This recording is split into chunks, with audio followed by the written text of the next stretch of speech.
주의 말씀을 내 마음에 두었나이다.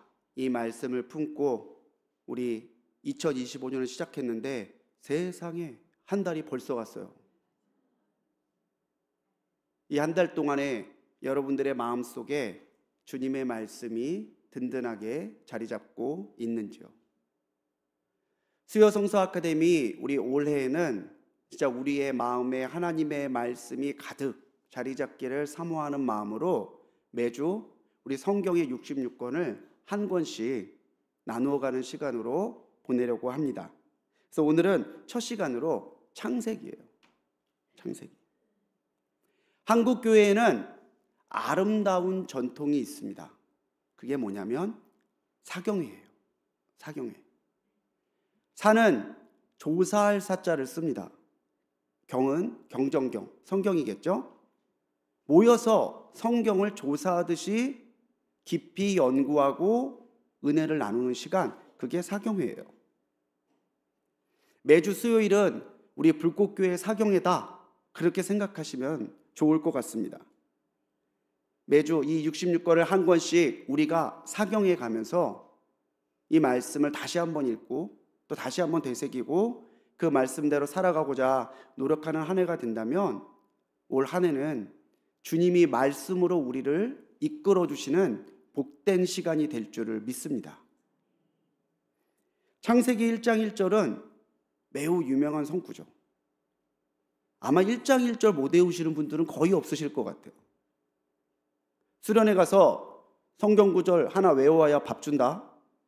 그럴 때 제일 많이 외우는 게 이거예요. 저는 이 1장 1절을 보며 군대에서 있었던 일이 하나 생각이 납니다.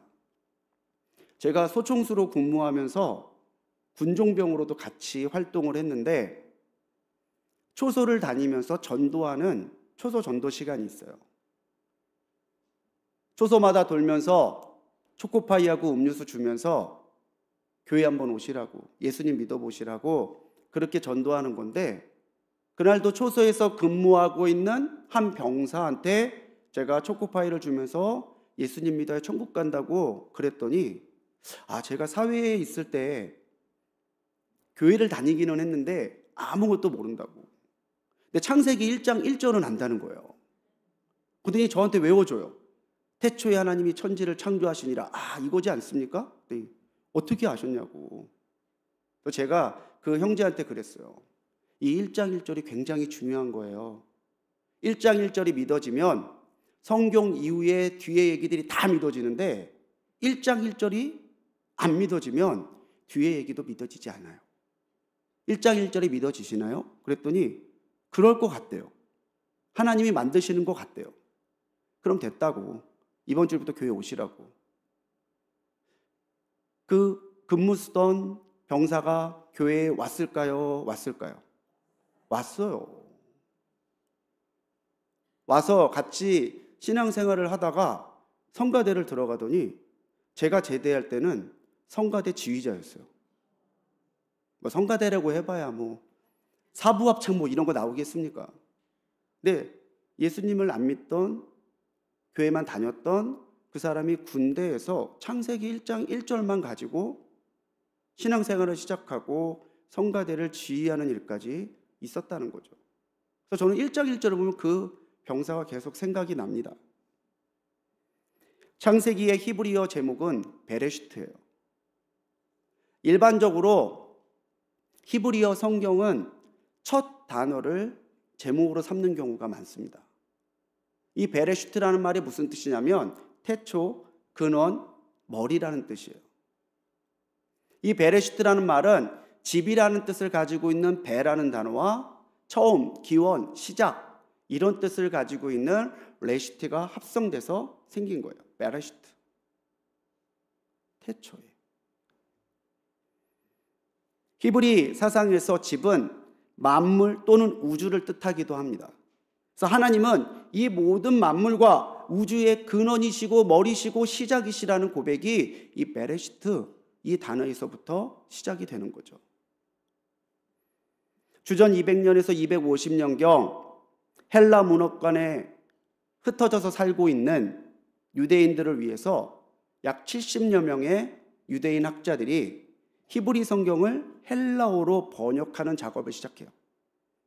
그렇게 탄생한 게 70여 명의 학자들이 모여서 번역을 시작했다는 의미를 담아서 70인역 성경이라고 부릅니다. 이제 히브리어가 점점 어려워지고 흩어져 있는 디아스포라 유대인들이 헬라 문화권에 사니까 이 히브리어를 헬라어로 번역해서 성경의 말씀을 전해주려 한 거죠.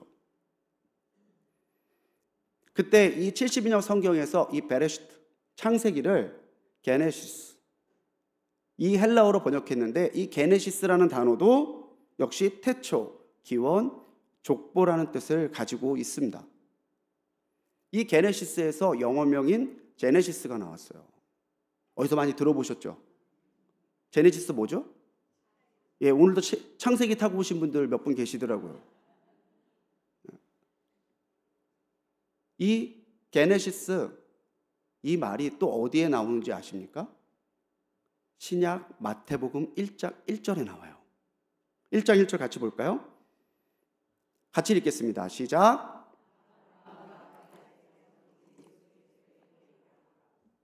아브라함과 다윗의 자손 예수 그리스도의 계보라. 이 계보는 족보라는 말이죠.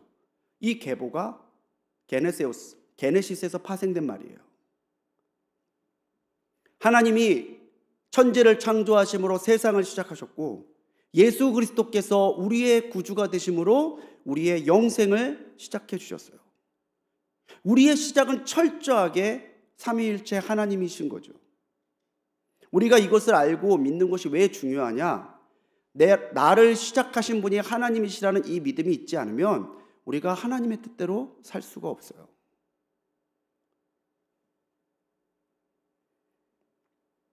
우리의 영생이 예수 그리스도를 통해서, 우리의 삶과 존재가 오직 하나님을 통해서 시작됐음을 우리가 믿는 그 믿음에서부터 기독교 신앙은 출발하게 되어 있습니다.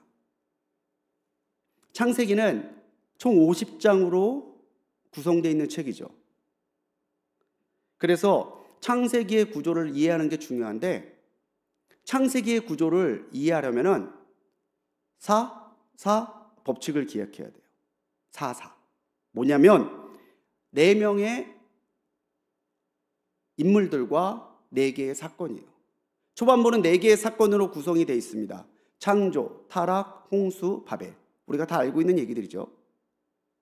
그리고 후반부부터는 4명의 중요한 족장들, 인물로부터 이 구원의 역사들이 이어져 가죠. 아브라함, 이삭, 야곱, 요셉.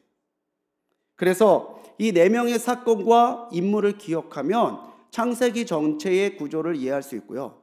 덧붙여서 몇 장부터 몇 장까지가 창조이고 몇 장부터 몇 장까지가 아브라함에 대한 이야기인지 장수를 더불어 기억하시면은 이 창세기를 이해하시기가 더 편합니다.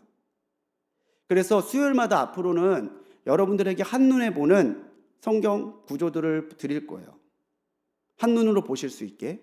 앞에는 구조적인 것이 되어 있고 뒤에는 내용의 정리가 되어 있습니다. 이 한 장만 보셔도 이 창세기가, 이 출애굽기가 어떠한 구조를 가지고 어떠한 내용을 가지고 있는가를 볼 수 있습니다.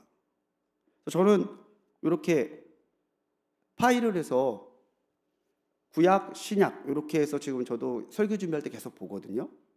2개 들고 있으니까 모세 같네요. 예. 그냥 버리지 마시고 철을 잘 해두시면 여러분들한테 좋은 영적인 자료가 될 거예요. 그렇다면 우리 창세기가 우리들의 삶에 주고자 하는 메시지는 뭐냐? 그 무엇보다 가장 큰 메시지는 우리 하나님만이 우리 창조주시라고 하는 믿음의 고백입니다. 다른 누구가, 다른 무엇이 아니라 오직 하나님만이 이 세상을 창조하셨고 우리를 시작해 주신 하나님이시라는 것을 우리로 알고 믿게 하려는 의도가 창세기에 담겨 있죠. 하나님이 하나님이신 것은요, 이 세상을 창조하시고 우리의 존재를 창조하셨기 때문이에요. 세계의 여러 신화에도 자기들이 믿는 신들이 세상을 만들었다고 하는 창조 설화가 있습니다.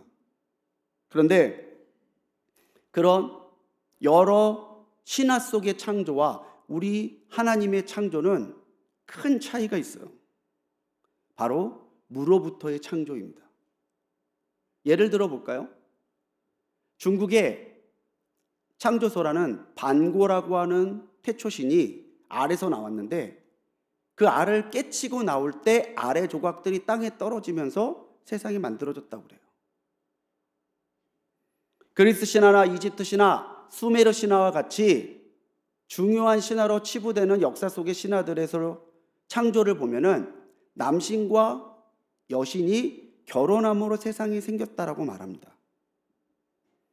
창조 이전에 재료가 이미 있었다는 것. 알껍질은 누가 만든 거예요? 남신 혼자, 여신 혼자 할 수 있는 게 아니라 남신과 여신이 결혼해야지만 세상을 만들 수 있다는 것. 신화 속 설화는 이러한 한계를 가지고 있는데 성경에서 우리 하나님이 이 세상을 창조해 가신 모든 과정에는 이 신화의 창조 설화들과는 비교가 안 되는 큰 차이점을 가지고 있다는 거죠. 2절 말씀을 보겠습니다. 같이 읽습니다. 시작. 땅이 혼돈하고 공허하며 흑암이 깊음 위에 있고 하나님의 영은 수면 위에 운행하시니라. 창조 이전의 상태를 말하죠. 혼돈하고 공허하고 깊이를 알 수 없는 흑암. 아무것도 없어요. 모든 게 뒤섞여 있고 모든 게 무질서하죠. 여기에서 수면이라는 말이 나오는데 이 수면이라는 말은 물이라고 하는 물질을 말하기보다 하나님께서 창조를 시작하시기 전에 모든 것이 형체를 분간하고 존재를 알 수 없을 만큼 뒤엉켜 있었다라고 하는 그 상태를 설명한 말에 더 가깝습니다. 근데 이때에 하나님이 창조의 사역을 시작하시죠. 3절에서는 그렇게 기록하고 있습니다. 하나님이 이르시되 빛이 있으라 하시니 뭐가 있었대요? 빛이 있어. 하나님이 말씀하시니 그대로 되었다는 거죠. 그러니까 하나님의 창조는 뭐예요? 무로부터의 창조. 아무것도 없는 곳에서 오직 하나님의 능력으로만 창조가 이루어졌어요. 남신 여신 누구의 도움도 없이 오직 하나님 한 분만의 능력으로 이 세상은 그 말씀을 따라 존재하게 됐고 지금까지 이어지고 있다는 거죠. 이렇게 하나님이 완전한 말씀으로 세상을 창조하셨을 때에 혼돈의 질서가 부여돼요. 그리고 그 창조하신 세계가 오늘까지 이어져 올 수 있도록 움직여가는 원리, 하나님의 섭리가 이 세상을 주관해 가기 시작하죠. 이 피조물들 또 이 창조 세계에 움직여가는 하나님의 섭리, 그게 샬롬이에요. 하나님의 평안. 고린도전서 12장 33절은 사도 바울이 그렇게 기록하고 있습니다. 하나님은 무질서의 하나님이 아니시오 오직 화평의 하나님이시니라. 아멘. 자, 무질서의 반대가 뭘 것 같으세요? 무질서의 반대는 질서 같죠. 그런데 고린도전서의 말씀 뭐라고 그래요? 무질서의 반대가 뭐예요? 화평이에요. 하나님의 창조는 우리 가운데 화평을 이루어 가신 사건이에요. 근데 이 화평이 인간의 타락으로 깨졌죠. 그래서 예수님이 오셔서 십자가에 죽으심으로 하나님과 우리의 화평을 다시 이루셨다는 거예요. 자, 화평을 이루셨단 말은 뭐냐면 하나님과 우리를 친하게 만들었다는 얘기 정도가 아니에요. 우리가 그리스도 예수 안에서 완전히 다른 존재로 다시 창조되었음을 말하는 놀라운 역사의 기록인 거죠. 창조의 기사를 보면은 대부분의 창조물들은 하나님의 말씀을 따라 있으라 하시니 존재합니다. 근데 사람의 창조는 조금 독특하죠. 우리가 잘 알고 있잖아요.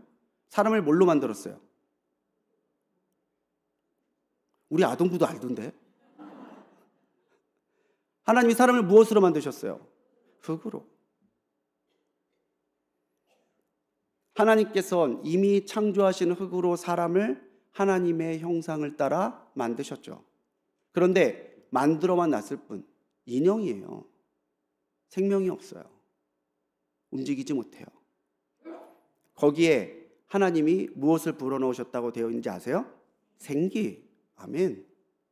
이 생기가 히브리어로 루아흐, 하나님의 영, 여호와의 신으로 번역할 때도 사용되었던 루아흐예요. 하나님의 생기가 그 흙덩이에 들어가고 나서야 비로소 생영, 살아있는 영이 되어 그 흙덩이가 존재가 되고 생명이 되고 이 세상을 다스리고 움직여가게 하나님의 뜻을 이루어가 가야 되는 하나님의 도구로 쓰임받게 되었다는 거죠. 하나님이 없다면 흙덩어리에 불과했던 존재가 우리들이에요. 그런데 창세기는 하나님이 우리의 그 한계가 많고 허물이 많고 부족함이 많은 몸에 하나님의 생명을 주셔서 우리로 하여금 살아있는 영으로 살아가게 하셨다고 증언하고 있습니다. 그래서요, 우리가 하나님의 영으로 충만해야 되는 거예요. 성령 충만은 선택이 아니에요. 다른 무엇보다도 우리가 성령으로 충만하게 하옵소서 기도해야 되는 것은 우리가 하나님의 영으로 성령으로 충만하지 않고서는 살아갈 수 없기 때문입니다. 여러분, 성령으로 충만하십니까? 세 분 성령으로 충만하십니까? 아멘. 우리가 이미 숨쉬고 기도하는 것 자체가 우리를 성전 삼고 우리 안에 성령이 내주하신다는 증거예요. 더 큰 증거는 뭐예요? 내가 예수 그리스도를 나의 구주요, 나의 친구요, 나의 하나님으로 고백하고 있다는 사실, 그것이 믿어진다는 사실이 성령이 내 안에 계시다는 증거입니다. 믿음은 생사를 결정하는 문제입니다. 우리가 믿어야 살아요. 믿어야 우리의 존재의 의미와 존재의 목적을 잊어버리지 않고 방황하지 않고 하나님의 뜻 가운데 바르게 그 뜻을 이루어가는 가치 있는 삶을 살 수 있다는 거예요. 전도서 12장 1절에서 전도서의 기자는 그렇게 권하고 있습니다. 너는 청년의 때에 너의 창조주를 기억하라. 이 말씀이 청년만 기억하라는 얘기일까요? 아니에요. 우리 모두가 창조주를 기억하고 창조주를 믿음으로 따라가지 않고서는 우리의 삶이 참으로 가치 있는 살아있는 삶이 될 수 없다는 것을 말해주는 권면입니다. 하나님이 창조주이심을 믿고 고백하는 믿음으로 또 그 믿음을 따라 우리를 충만하게 채우시는 성령으로 힘입어 살아가시는 우리 성도님들이 되시기 바랍니다. 우리를 지으신 오직 한 분, 그 하나님, 나의 창조주 하나님만 믿고 살아가는 우리 모두가 그 말씀을 따라 살아간다면 세상을 존재하게 하고 창조하신 그 생명력 있고 살아있는 말씀이 오늘도 우리를 이끌어 가실 것입니다. 창세기가 말하는 것은 믿음은 생각만에 머무르는 게 아니라 온전한 순종을 해야 된다는 거예요. 따라해 볼게요. 믿음은 하나님에 대한 온전한 순종입니다. 예, 수많은 사람들이 예수님을 믿는다고 생각을 해요. 그런데 하나님의 뜻대로 살지 않아요.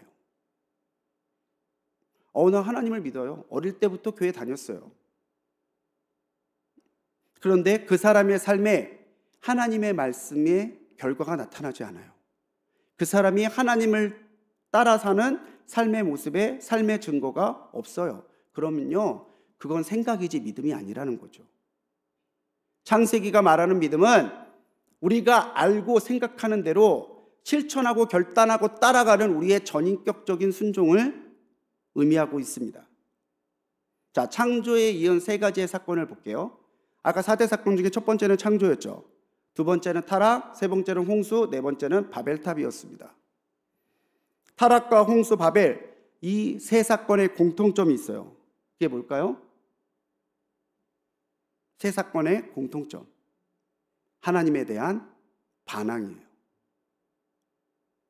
하나님을 온전히 믿고 사랑하고 순종하지 못하고 하나님 앞에 반항했던 기록들이 타락과 홍수와 바벨인 거죠.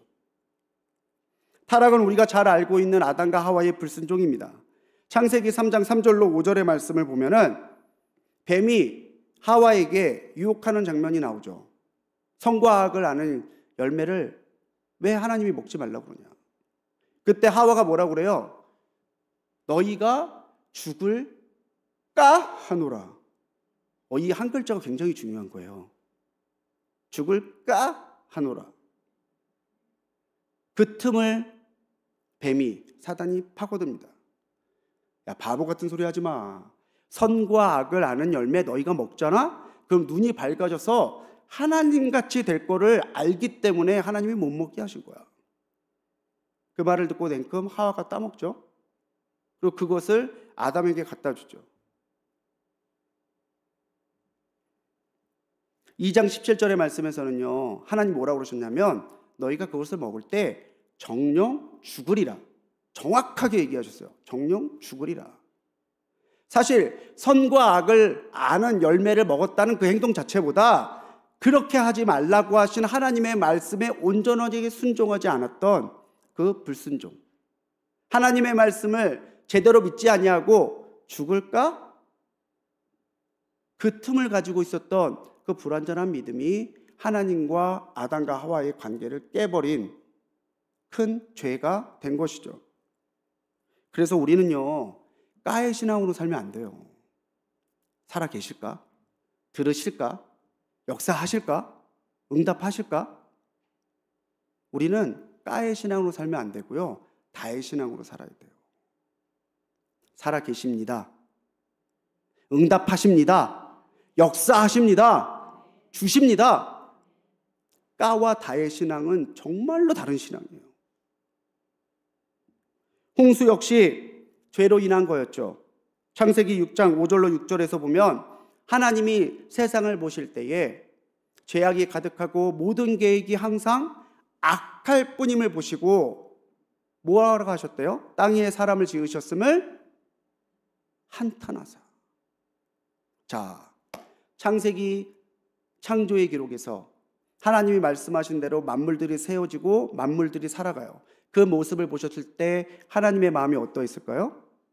그것을 보시기에 기뻐하셨더라요. 창조의 세계는, 인간의 창조는 하나님의 기쁨이었다는 거죠.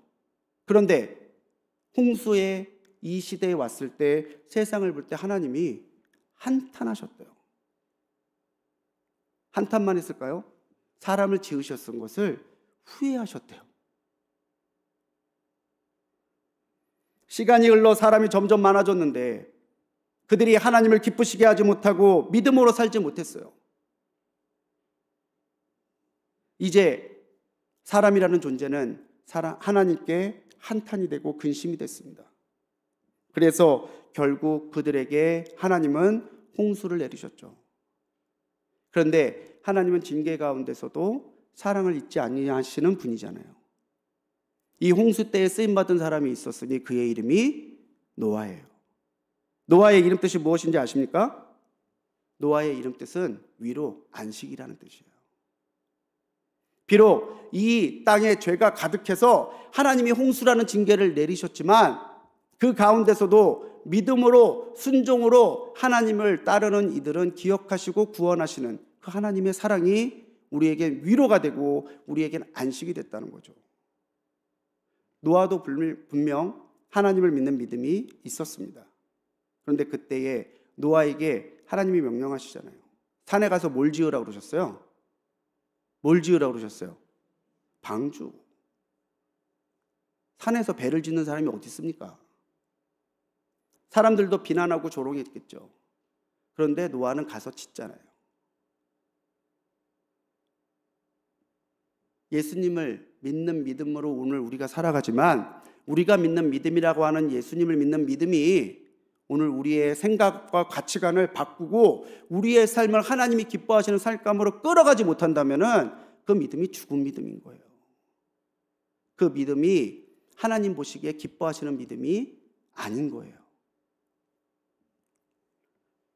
믿음으로 순종으로 나아갔던 노아가 결국 하나님 앞에 구원을 받고 내가 다시는 물로 심판하지 않겠다라고 하는 약속의 증표 무지개를 받게 되죠. 순종이 따르는 믿음, 믿음과 순종이 따로 놀지 아니하고 하나가 되어 있는 믿음이야말로 하나님이 기뻐하시는 믿음이고 하나님 앞에 위로와 구원을 받을 수 있는 믿음이라는 것을 여러분 깨달으시기 바랍니다. 바벨은 또 어떻습니까? 바벨은 인간의 불순종과 교만이 극에 달했던 사건이죠. 창세기 11장 4절입니다. 그들이 바벨탑을 지으면서 한 말이에요. 탑 꼭대기를 하늘에 닿게 해서 뭐라고 해요? 우리 이름을 내고 온 지면에 흩어짐을 면하자. 이 한 문장에 하나님의 모든 창조의 질서를 다 부인하는 얘기가 담겨 있어요. 먼저 우리의 이름을 내고죠. 이것은 사탄이 하와에게 속삭였던 유혹과 같아요. 너희가 하나님과 같이 되리라. 우리의 이름을 내자는 것은 하나님의 영광에 대한 관심이 없다는 거예요. 하나님의 영광을 위해 존재하고 살아가야 되는 자신들의 기본적인 사명을 다 망각한 말이에요.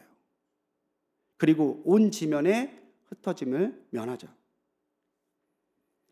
하나님의 창조 질서에 정면으로 저항하는 발언이죠. 창세기 1장 28절에서 하나님이 그들에게 복을 주시면서 뭐라고 하셨냐면 생육하고 번성하고 땅에 충만하고 그 땅을 다스리라. 니네 멋대로 하라는 얘기가 아니라 하나님의 창조 질서대로 이 땅을 잘 관리해 가라는 다스림의 명령이 있어요. 그런데 흩어지지 말자요.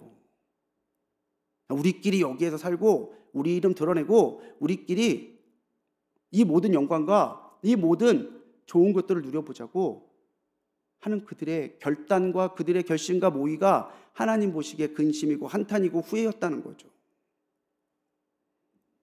그래서 하나님께서는 그들을 흩어버리셨습니다. 바벨의 이름 뜻이 뭔지 아시죠? 혼란, 혼돈이에요. 하나님 앞에 불순종했더니 믿음이 순종이 따르지 않았더니 하나님이 흩어버리셔서 혼돈하게 하셨대요. 근데 혼돈이 뭐였죠? 아까 1장 1절에서 나온 대로 1장 2절에서 나온 대로 창조되기 전의 상태가 혼돈이에요. 내가 나의 창조주신 하나님을 믿음으로 순종으로 따라가면 내 삶에는 하나님이 주시는 질서와 하나님이 주시는 은혜가 임하는데 내가 하나님을 따라가지 않으면 내 삶은 하나님이 창조해 주시기 이전의 상태와 똑같은 상태, 혼돈하고 공허하고 기품이 없는 끝을 모르는 흑암에 빠지는 삶에 벗어날 수 없게 되는 거예요. 오스왈드 챔버스라고 하는 믿음의 사람은 자신의 묵상집에 그렇게 기록을 했습니다. 믿음과 순종에 대한 영적인 문제는 논리적으로 따질수록 더욱 혼란에 빠지게 된다. 만일 성령께서 강권하시는 일이 있다면 그리스도께 복종하라. 그리하면 모든 것이 대낮처럼 분명하게 보이게 될 것이다. 하나님하고 따지려고 하지 마세요. 저도 이렇게 생활하다 보면 따지는 사람이 제일 피곤하더라고요. 왜요? 우리가 이렇게 해보겠습니다. 꼭 그렇게 해야만 하나요? 다른 방법이 있으세요? 없는데 그 방법은 아닌 것 같아요. 왜 아니죠? 그냥 마음이 그래요. 밑도 끝도 없어요. 선교회 회장을 해보시고 인도자 속장을 해보시고 교사를 해보신 분들은 압니다. 하나 돼서 따라주는 그 사람들이 얼마나 고맙고 귀한지. 우리가 믿음의 문제를 이해와 논리로 따지려고 든다면은 우리에게 주어질 수 있는 은혜가 하나도 없어요. 우리가 물론 우리에게 주신 하나님의 귀한 선물 이성을 최대로 활용하고 살아야 되지만 합리적이라는 이성적이라는 과학적이라는 미명 때문에 우리가 하나님 앞에 보여드려야 되는 믿음의 영역을 희생한다면은 우리가 하나님 앞에 받을 수 있는 은혜가 없다는 거예요. 때로는 하나님은 이해가 안 돼도 따르는 사람을 찾으세요. 산에 올라가서 배를 만들어. 왜요? 그렇게 따지는 사람보다 이해는 안 돼도 하나님이 내게 이 명령을 주셨을 때는 내게 주시고자 하는 은혜가 있나 보다 믿음으로 바라보며 나가서 그 일을 결정하고 순종하는 사람에게 하나님이 주시고자 하는 믿음은 선물로 상급으로 주어진다는 거예요.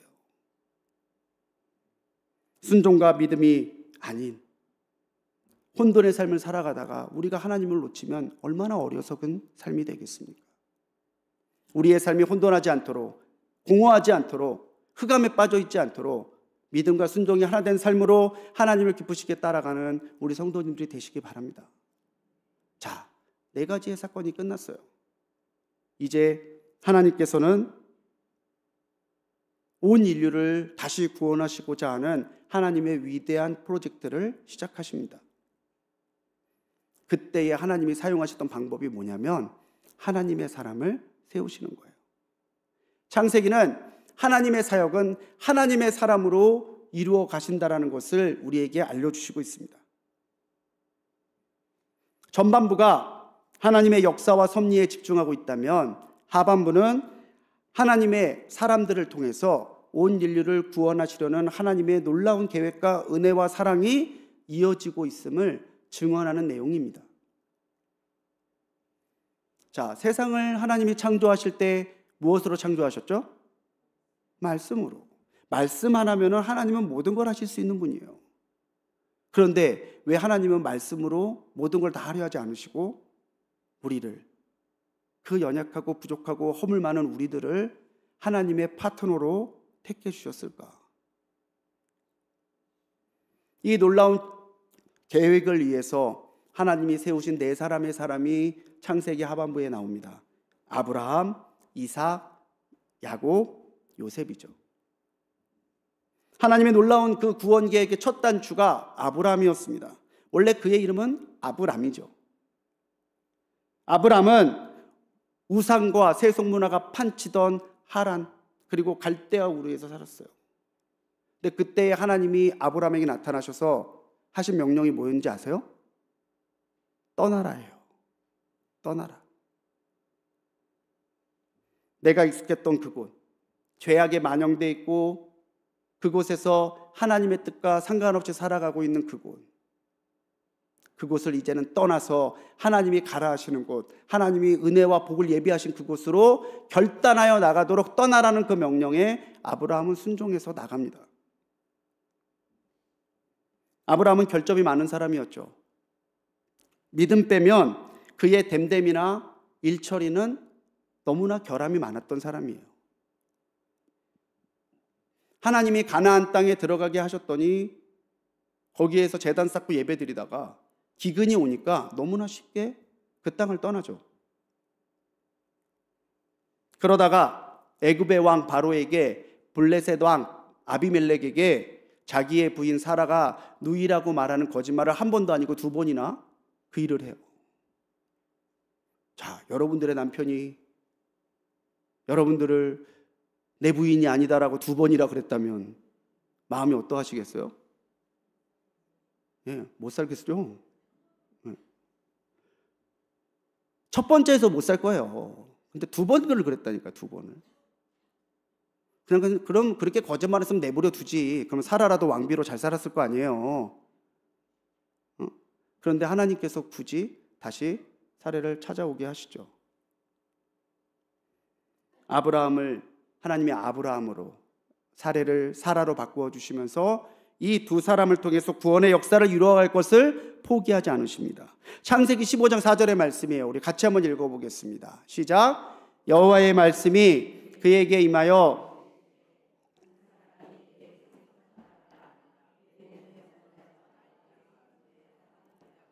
아멘.